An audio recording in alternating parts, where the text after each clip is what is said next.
Everyone has returned. Thank you for allowing us to take a break, those who are watching at home. We are now going to go to 11.0, which is new business. And board, this is for information only.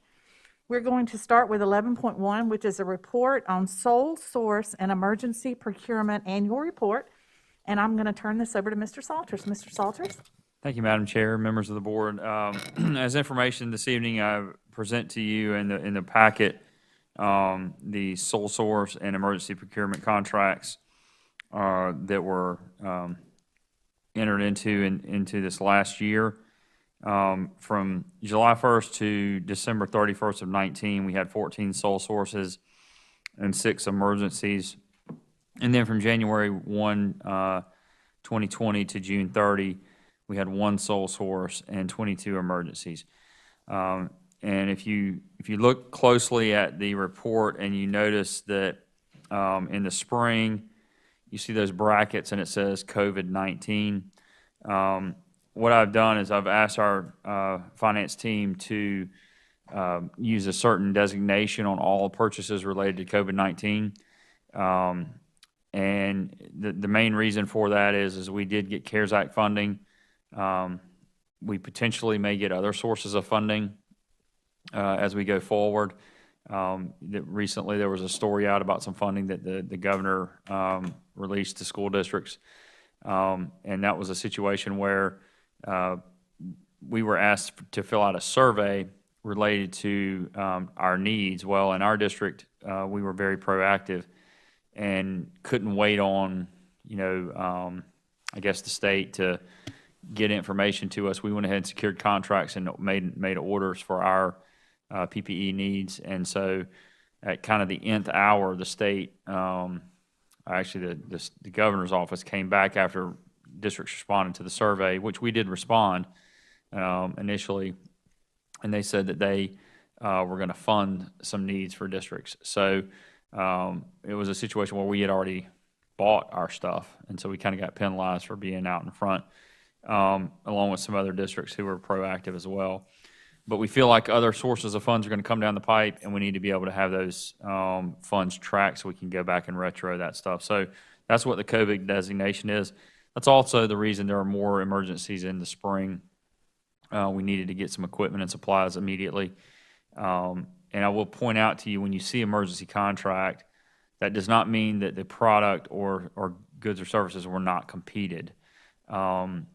We always try to get at least 3 quotes whenever there's an emergency. There are some times where that's not feasible if there's a hot water heater that's down and we've got to serve food the next morning or something like that. But in general terms, that's what the process is. So happy to answer any questions for you. Any questions, board? Yes, this is Jada. Did you say that COVID meant CARES Act? No. COVID means that it was a COVID-related expenditure. Okay. But some of those COVID expenditures were covered under CARES Act, our CARES Act application. Okay. The Ken Summerall Productions for graduation. Yes. I'm just curious, what did that include? That was what you saw at graduation: the stage, the sound and lighting, the streaming process that occurred, the big screens. Okay. All of that.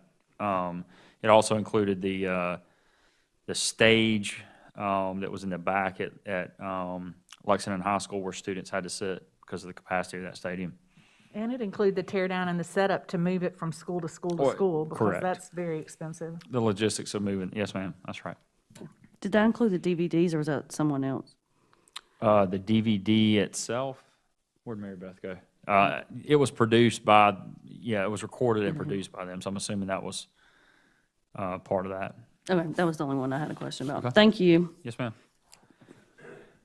Any other questions, board, on sole source and emergency procurement? Okay, we'll move on to 11.2, which is the Minority Business Enterprise Annual Report.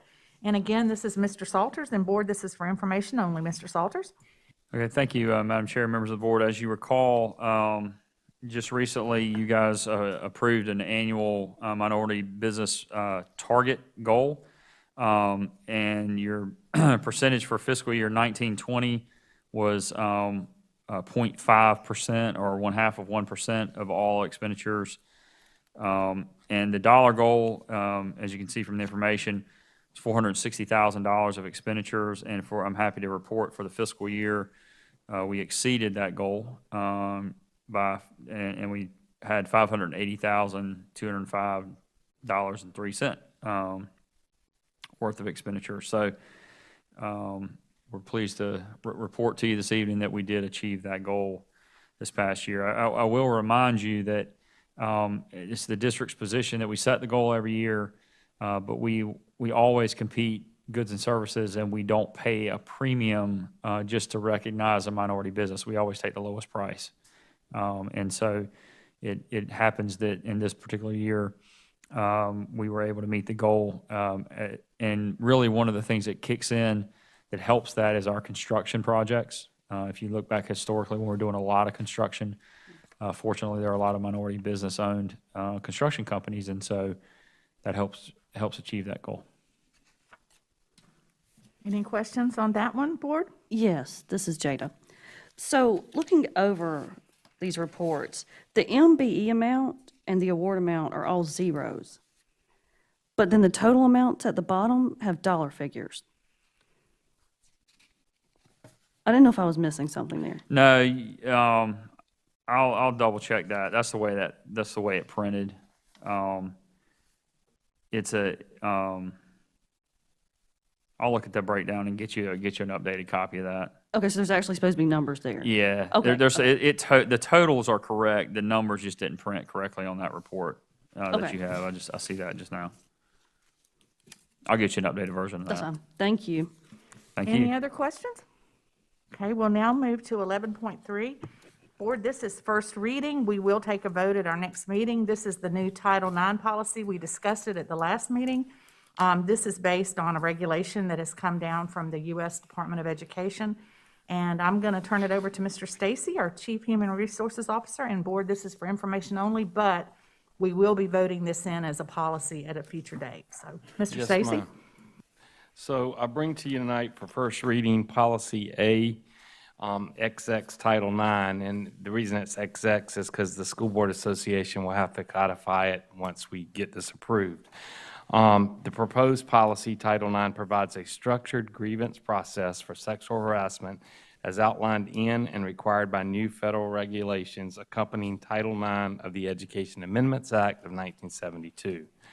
The proposed policy has been developed using a blend of language in the South Carolina School Board Association model policy and a draft policy presented by the law firm of Halligan, Mahoney, and Williams, and has been edited for the Lexington County School District 1 purposes. Consideration was given to replacing current policies addressing student and employee conduct as it relates to sexual harassment. Following consultation with legal counsel, we're proposing to adopt a standalone Title IX policy placed in the foundations and basic commitment portion of our board manual, which includes other policies addressing non-discrimination statutes. So, Board, are there any questions or comments regarding this proposed Title IX policy? Okay, it's very complicated. I will let the people who are watching know it is extremely complicated and it is very complex in order to administer it. So I hope we have all the pieces in place to well, we've administer started it. the training. I will tell you that. We did a training on August 12th. We had all of our most of our athletic directors, principals, assistant principals. We had over, it was 100 was the number you could have on the Zoom, and we were pushing over 100. We had to get people to go into offices together so that they could watch it. And basically, that's just an overview training of what the process looks like. So we've contracted with this firm in Illinois, and they will provide us, in the Title IX process, you've got to have coordinators trained, investigators trained, decision makers trained, appeal decision makers trained, and informal resolution facilitators. And so we've contracted with them to provide that training. And when we finish, we'll have, and that we have that contract until October 30th to get everybody trained.